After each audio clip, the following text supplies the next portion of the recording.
다 같이 기도하심으로 2021년 6월 10일 새벽 기도회를 시작하겠습니다. 하나님 아버지, 오늘도 구별된 시간인 새벽 기도회를 통해서 주님 앞에 나와 예배할 수 있도록 인도하여 주셔서 감사합니다. 언제나 우리를 향하신 하나님의 선하신 계획과 인도하심을 사모합니다.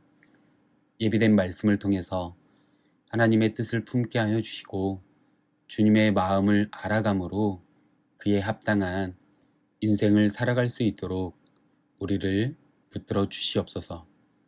이 시간 비록 온라인이지만 예배하는 각자의 처소마다 성령님께서 임하여 주셔서 하나님의 은혜와 위로하심을 경험하는 귀한 시간 되게 하여 주시고 온전한 시간 되게 하여 주시옵소서. 예수님의 이름으로 기도합니다. 아멘. 다 함께 찬송가 449장 예수 따라가며 통일 찬송가 377장 함께 찬송하시겠습니다.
이 시간 하나님께서 우리에게 주시는 말씀은 잠언 21장 15절에서 31절까지의 말씀입니다. 정의를 행하는 것이 의인에게는 즐거움이요 죄인에게는 패망이니라. 명철의 길을 떠난 사람은 사망의 회중에 거하리라. 연락을 좋아하는 자는 가난하게 되고 술과 기름을 좋아하는 자는 부하게 되지 못하느니라. 악인은 의인의 속전이 되고 사악한 자는 정직한 자의 대신이 되느니라. 다투며 성내는 여인과 함께 사는 것보다 광야에서 사는 것이 나으니라. 지혜 있는 자의 집에는 귀한 보배와 기름이 있으나 미련한 자는 이것을 다 삼켜 버리느니라. 공의와 인자를 따라 구하는 자는 생명과 공의와 영광을 얻느니라. 지혜로운 자는 용사의 성에 올라가서 그 성이 의지하는 방벽을 허느니라. 입과 혀를 지키는 자는 자기의 영혼을 환난에서 보전하느니라.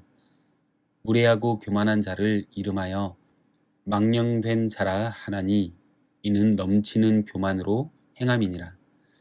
게으른 자의 욕망이 자기를 죽이나니 이는 자기의 손으로 일하기를 싫어함이니라. 어떤 자는 종일토록 탐하기만 하나 의인은 아끼지 아니하고 베푸느니라. 악인의 재물은 본래 가증하거든 하물며 악한 뜻으로 드리는 것이라. 거짓 증인은 패망하려니와 확실히 들은 사람의 말은 힘이 있느니라. 악인은 자기의 얼굴을 굳게 하나 정직한 자는 자기의 행위를 삼가느니라. 지혜로도 못하고 명철로도 못하고 모략으로도 여호와를 당하지 못하느니라.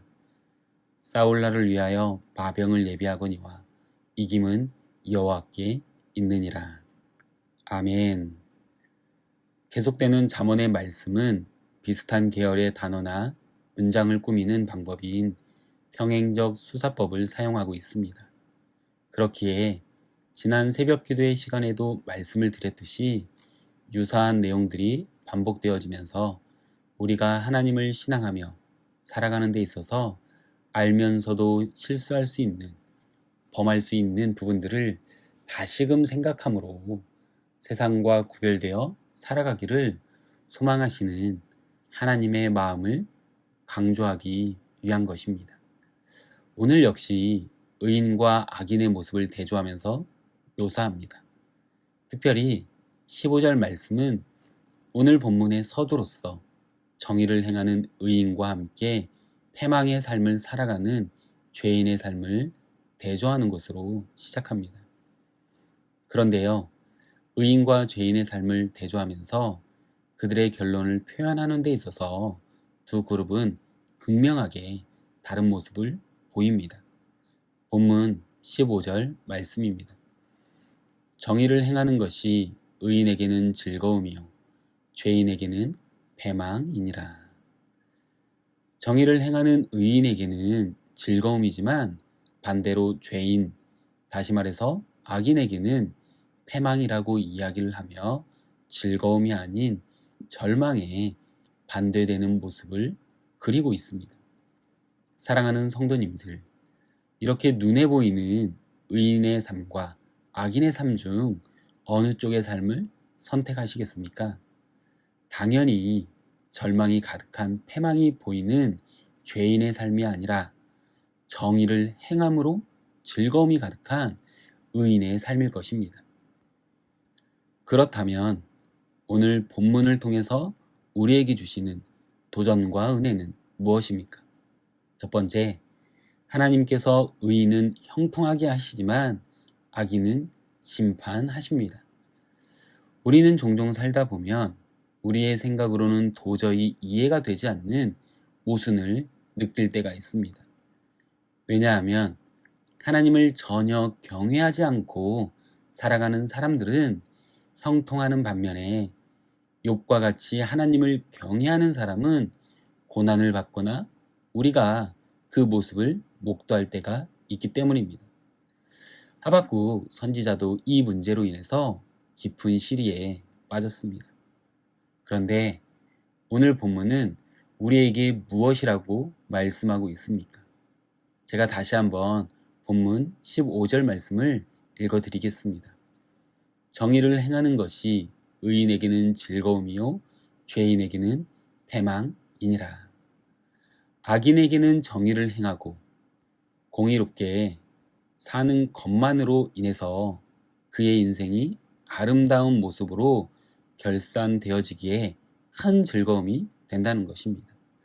하지만 죄인인 악인에게는 정의가, 공의가 두려움의 대상이 됩니다. 왜냐하면 공의 앞에서 그들이 행했던 모든 행위들이 징계와 심판을 당할 것이기 때문이죠. 그로 인해서 악인이 그동안 쌓았던 모든 것들이 무너져 내리는 패망을 당하게 됩니다. 우리는 이것을 알아야 하고 기억해야 하는 것입니다. 더 나아가 16절 말씀에 보니까 명철의 길을 떠난 사람은 사망의 회중에 거하리라고 말씀합니다. 명철의 길을 떠난 사람은 이미 목적과 의미를 모른 채 살아가는 사람을 뜻하는 것으로 내가 이 세상을 왜 살아가는지, 어디에 목적을 두어야 하는지를 모르는 것입니다. 우리는 왜 이 세상을 살아갑니까?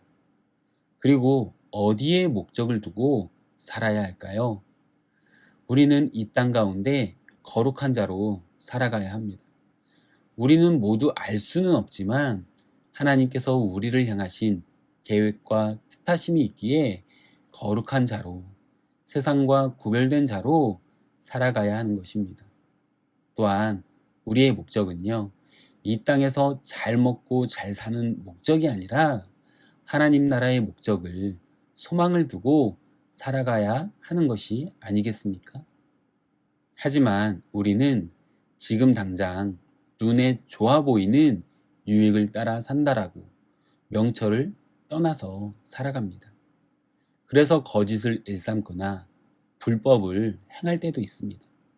결국 세상에서 구별된 거룩한 모습으로 살아가는 것이 의인의 삶이 아니라 사망의 회중에 거하는 운명을 피할 수 없는 악인의 삶이 되는 것이죠.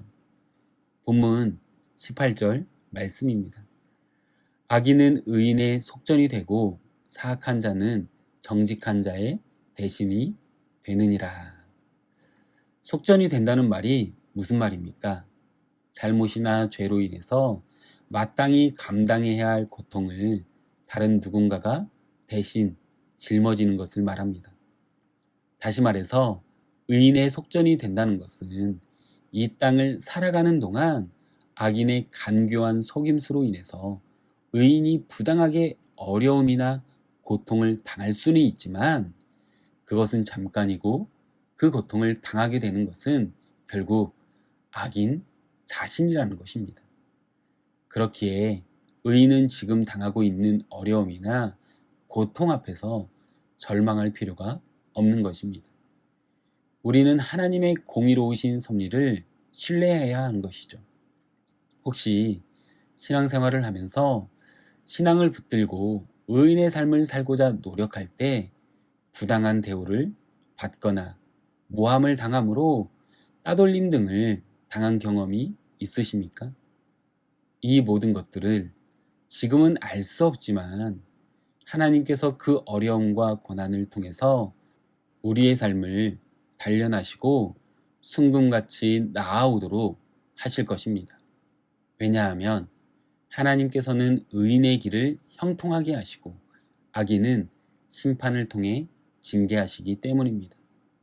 사랑하는 성도님들, 악인은 심판하시지만 의인은 형통하게 하시는 하나님을 신뢰함으로 어려움과 고난 가운데서도 인내하며 살아가는 저와 성도님들 되시기를 소망하며 축복합니다.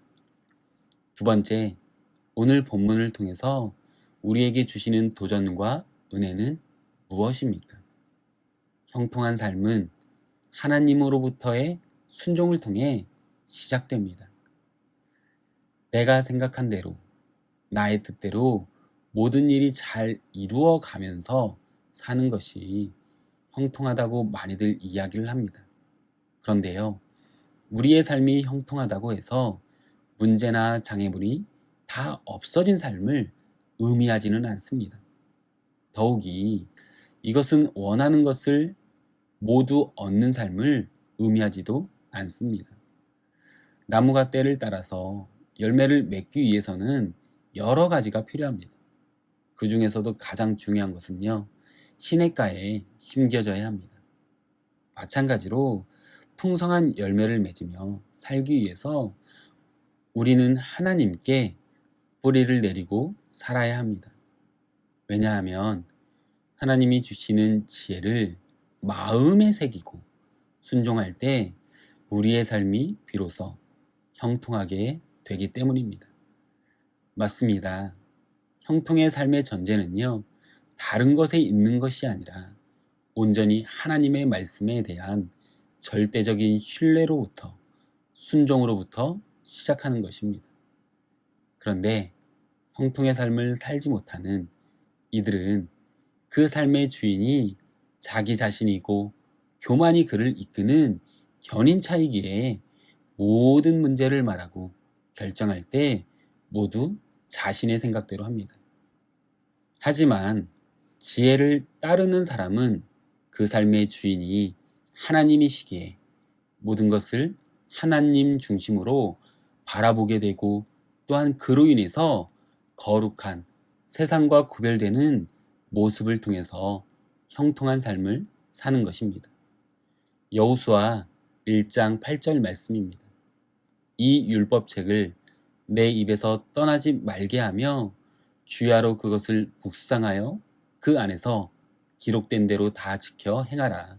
그리하면 내 길이 평탄하게 될 것이며 내가 형통하리라. 보십시오. 형통은 다른 것에 있는 것이 아니라 오직 하나님의 말씀을 다 지키며 행할 때 우리를 형통하게 하신다는 것입니다. 다 지킨다는 것은 바로 말씀에 순종하라는 것입니다. 그런데 오늘날 순종이라는 말이 우리에게 상당한 부담과 더불어서 거부감을 들게 합니다. 그런데요, 하나님께서는 우리가 절대적으로 하나님께 순종하기를 원하십니다. 본문 30절과 31절 말씀입니다. 지혜로도 못하고 명철로도 못하고 모략으로도 여호와를 당하지 못하느니라. 싸울 날을 위하여 마병을 예비하거니와 이김은 여호와께 있느니라. 우리는 전쟁을 앞두고 군사적인 철저한 준비를 해서 승리를 보장받으려고 합니다.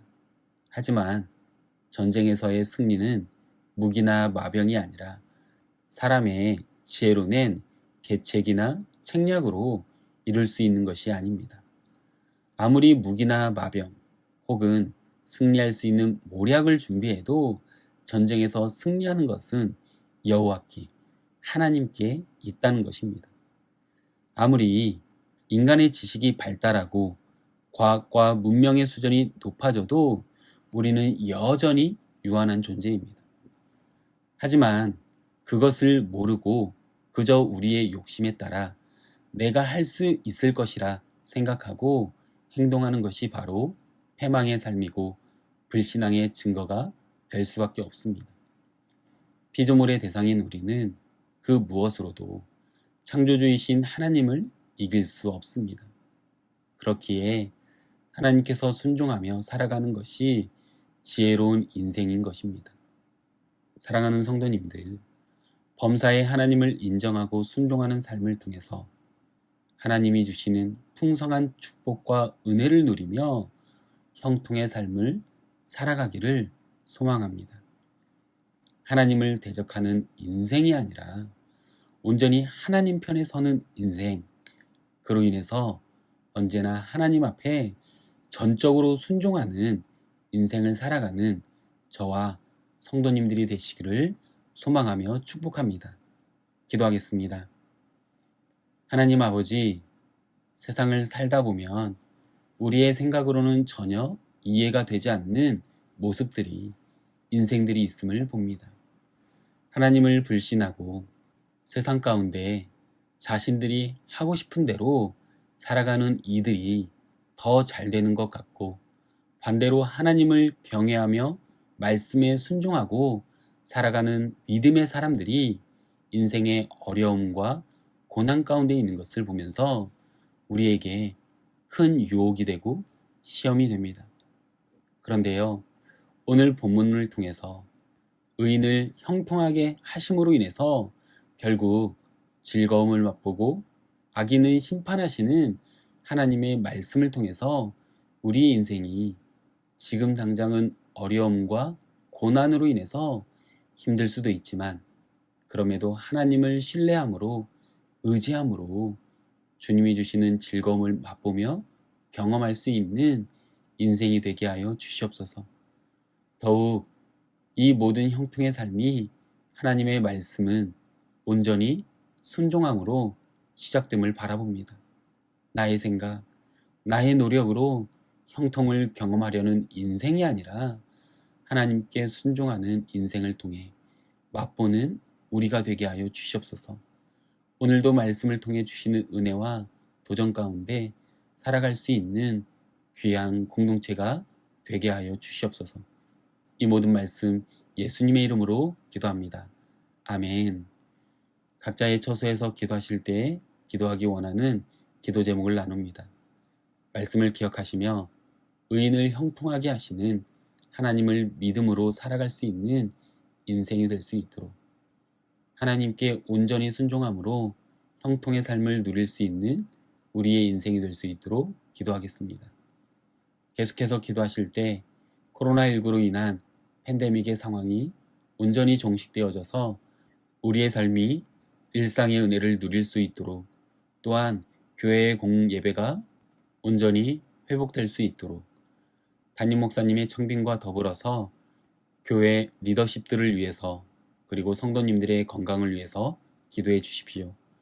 그리고 주보에 나와 있는 중보기도의 제목과 각자의 개인 기도 제목을 위해 함께 기도하겠습니다. 기도하겠습니다.